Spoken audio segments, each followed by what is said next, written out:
लड़की जिसकी 14 वर्ष की उम्र में शादी कर दी जाती है, जल्द ही शादी होने की वजह से वह 18 वर्ष की उम्र में मां बन जाती है। जो बच्चों के खेलने कूदने की, पढ़ने लिखने की उम्र होती है, उस उम्र में उनकी शादी कर दी जाती है। जल्द ही शादी और वह एक दिन अपने कांस्टेबल पति के साथ गणतंत्र दिवस के समारोह में जाती हैं।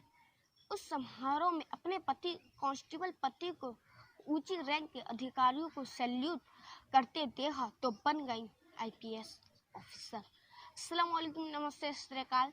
मैं सत्तान अहमद सैफी आज मैं आप लोगों के लिए एक ऐसी ही नई मोटिवेशन कहानी लेकर के आया हूँ। उम्मीद करता हूँ ये कहानी आप लोगों को अच्छी लगेगी। कहा जाता है कि अगर मन में लगन और मेहनत और बुलंद हौसले हों तो सफलता आपके कदम चूमेगी। इस बात को सच कर दिखाया है एन अंबिका जी ने। एन अंबिका जी मूल रूप से तो तमिलनाडु की रहने वाली हैं। उनके माता पिता ने उनकी 14 वर्ष की उम्र में शादी कर दी, जो कि बच्चों की पढ़ने लिखने की, खेलने कूदने की उम्र में उनकी शादी कर दी जाती है।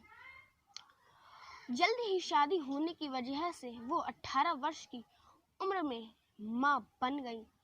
उनकी जिंदगी में सब कुछ सामान्य सा चल रहा था, तभी एक दुर्घटना ने उनको आईपीएस अधिकारी बनने के लिए मजबूर कर दिया। वह एक दिन अपने कांस्टेबल पति के साथ गणतंत्र दिवस का समारोह देखने गई। तभी उन्होंने अपने कांस्टेबल पति को ऊंची रैंक के अधिकारियों को सैल्यूट करते देखा। तभी अपने मन में उत्साह का माहौल बना लिया और आईपीएस ऑफिसर बनने का ठान लिया। तभी घर आने के बाद अपने कांस्टेबल पति से वह कहती हैं कि तुम उनको सैल्यूट क्यों कर रहे थे। तभी उनके कांस्टेबल पति ने उनको बताया कि वह मुझसे ऊंची रैंक के अधिकारी थे, इसलिए मुझे उनको सैल्यूट करना पड़ा। तभी उनके कांस्टेबल पति ने आईपीएस बनने के तरीके और उस पद पर मिलने वाले सम्मान के बारे में जानकारी दी। अब यूपीएससी की सारी जानकारी लेने के बाद को बस यही कारण था कि उनको अपनी पढ़ाई दोबारा से शुरू करनी पड़ी। उन्होंने 8वीं तक की अपनी पढ़ाई की थी। उन्होंने एक प्राइवेट कोचिंग की मदद से 10वीं की परीक्षा पास की। फिर 12वीं और ग्रेजुएशन डिस्टेंस लर्निंग की वजह से 12वीं और ग्रेजुएशन की परीक्षा पास की और वह अपने परिवार के साथ एक डिंडीगुल नाम के एक छोटे से कस्बे में रहती थी।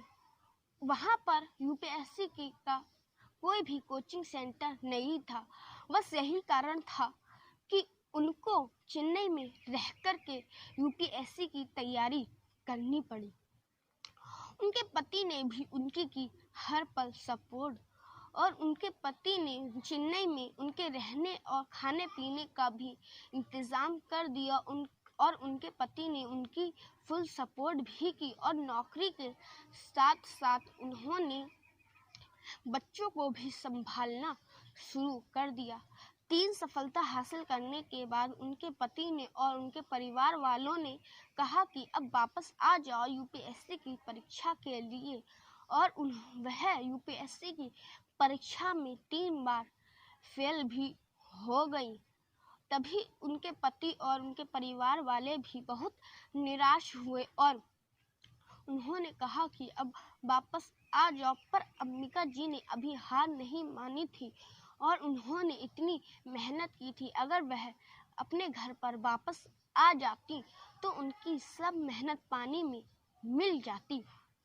तभी वह कहती हैं अपने पति से, मुझे एक मौका और दे दो। तभी उनके पति उनको आखिरी मौका दे देते हैं और वह अब सन 2008 में अपनी यूपीएससी की परीक्षा पास कर लेती हैं और बन जाती हैं आईपीएस ऑफिसर। उन्होंने बताया कि उनको 112 रैंक मिली।